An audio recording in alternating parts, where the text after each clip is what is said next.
Quelle est l'histoire de la fondation de la paroisse Saint-Sauveur? La paroisse fête ses 150 ans cette année, mais donc 1867, mais cette histoire-là remonte à 30-40 ans auparavant.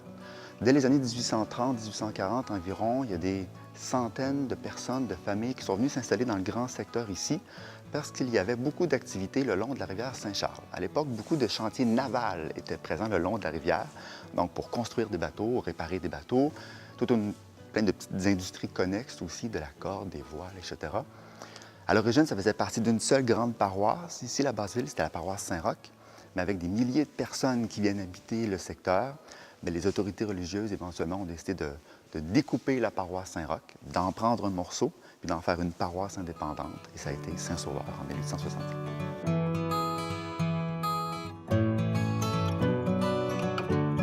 Le bâtiment ici a été dessiné par l'architecte Peachy, qui était aussi actif en d'autres endroits de Québec, et aussi avec notamment les grands tableaux de Charles Huot qui ont été commandés alors que Huot était en formation en Europe, qui était déjà très célèbre de l'autre côté de l'Atlantique, qui est revenu ici au Québec pour dessiner les tableaux de l'Église. Donc oui, un bâtiment d'un intérêt patrimonial vraiment, vraiment unique à Québec.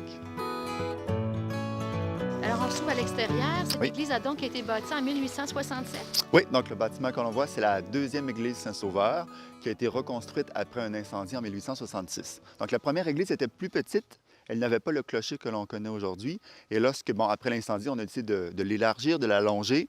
Et puis, elle a été inaugurée en 1867, donc même année que la fondation de la paroisse.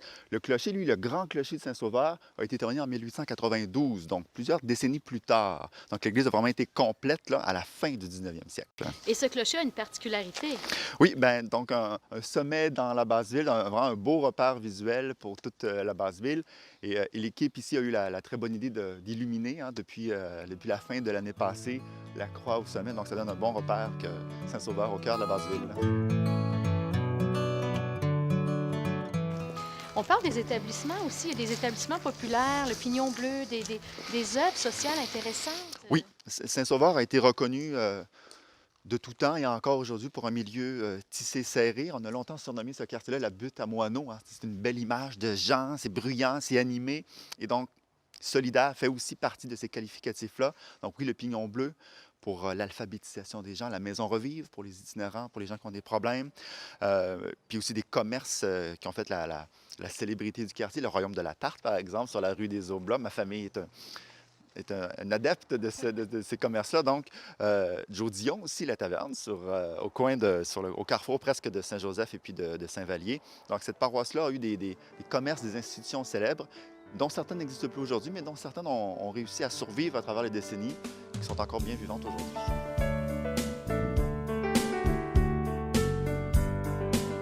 Alors, la paroisse Saint-Sauveur, c'est justement la réunification de trois paroisses. Saint-Sauveur, qui est la paroisse mère, mais qui avait donné naissance dans le temps à Notre-Dame-de-Grâce et à Sacré-Cœur.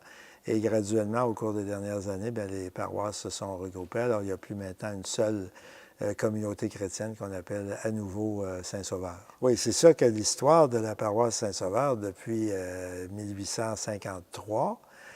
C'est vraiment l'histoire du ministère des Pères Oblat. Parce qu'en 1953, ils ont fondé ici une chapelle qui desservait le quartier et qui, en 1867, a été érigée comme église paroissiale. C'est de là la fête du 150e. Et jusqu'en 2009, c'est eux qui étaient responsables de la paroisse et de l'ensemble de la vie communautaire du quartier. Alors, c'est ça qui ont laissé une marque très importante. Le plus célèbre d'entre eux, naturellement, c'est le père Victor Lelièvre, le prédicateur du Sacré-Cœur. Mais il y a eu énormément d'oblats aussi engagés dans les loisirs, dans le travail avec les familles, avec les couples. Et Jacques Leterte, qui est actuellement un peu le leader des fêtes du 150e, est natif du quartier et donc a toujours vécu finalement dans ce quartier Saint-Sauveur. Comme sur mon enfance, moi, c'est beaucoup le scoutisme qui avait lieu ici à Sacré-Cœur, avec Jacques Letarte, entre autres, le Patrouille Laval. Mes enfants, j'ai grandi ici. Puis mes enfants ont grandi une partie un peu ici. Puis, ils ont été baptisés ici, ils sont allés à l'école à Sacré-Cœur, beaucoup d'activités dans le quartier. On a Nathan qui a 6 ans. On a eu Eden qui a décédé à 13 mois, mais qui aurait 4 ans. Sinon, on a Charles qui a 18 mois. Puis on attend le 4e pour le 25 février. Aussi, moi, je me souviens beaucoup de toutes les messes de Noël qu'il y avait un peu. La plupart du temps, c'est Jacques qui faisait ça. Puis il y a la messe des jeunes aussi, ça c'était bien agréable aussi.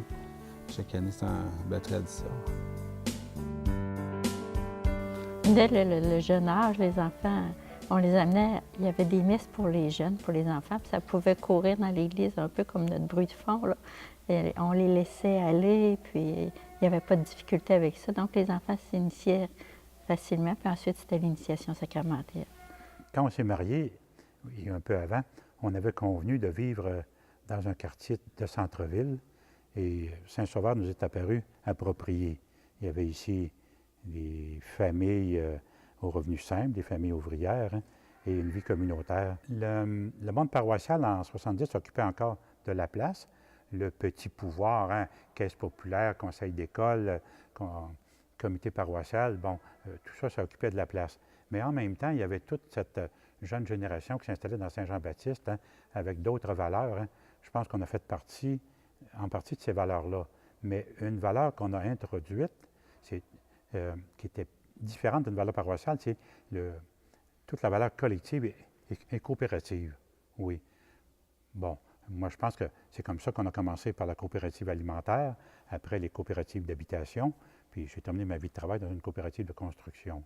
Mais à travers ça, toutes les implications reliées à la famille, les scouts, l'initiation sacramentelle, les comités d'école, mais aussi tout le travail social qu'on a pu faire, hein, avec la paroisse, le comité de citoyens et bien d'autres groupes, là, des femmes et des jeunes sans emploi. Bon, on a été mêlés à pas mal de tout ça. Et pour nous, l'aspect spirituel ou militantisme chrétien, il faut nourrir à la fois et le travail d'implication. Les deux sont très impliqués. Beaucoup de nos camarades, si on veut, ou des gens qui ont commencé avec nous, se sont distancés de l'aspect religieux. Mais pour nous, c'est vraiment la source d'inspiration majeure, hein? L'Évangile, les écrits du pape François. Bon, voilà. Certain, c'est que les dernières années, l'équipe de pastoral a beaucoup investi dans les activités de fraternité. C'est-à-dire tout ce qui permet d'aller vers les gens qui demeurent dans le quartier, d'accroître les contacts entre les personnes, de faire de la place à la diversité, parce que maintenant, il y a de plus en plus de membres des communautés culturelles qui vivent dans le quartier. Et donc, je pense que quand on parle toujours des 4 pôles d'une vie paroissiale, c'est la fraternité présentement qui est la plus vivante, mais il continue bien sûr aussi d'avoir plusieurs activités d'éducation de la foi avec les enfants, les adultes.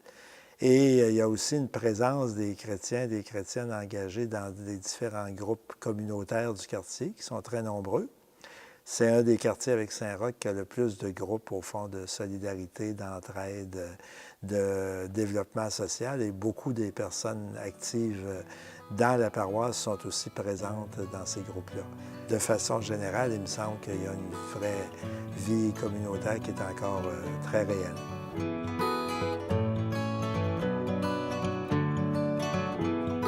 Mais le centre demeure les personnes et les organismes qui existent ici. Il suffit de se promener sur la rue Saint-Vallier pour voir toutes les ressources qu'il y a là. Il y a aussi un regroupement de marchands sur la rue Saint-Vallier-Ouest. Il y a tous ces commerces où on peut s'approvisionner, mais il y a aussi toute cette restauration asiatique, hein, qui nous vient de l'extérieur, qui est un cadeau immense. Hein.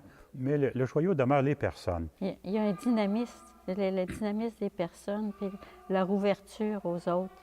C'est formidable. Puis les jeunes qui s'intègrent à la paroisse, au quartier, sont vraiment dynamiques et ouverts.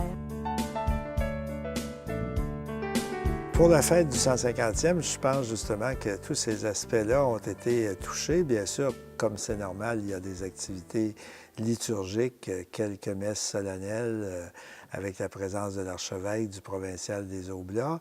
Mais il y a aussi beaucoup d'activités qui visent à rejoindre toutes les catégories d'âge, de personnes du quartier, activités de découverte de l'histoire de notre quartier, activités aussi de loisirs, de rencontres, mémoire des gens qui se sont mariés ici, qui ont fait baptiser leurs enfants ici.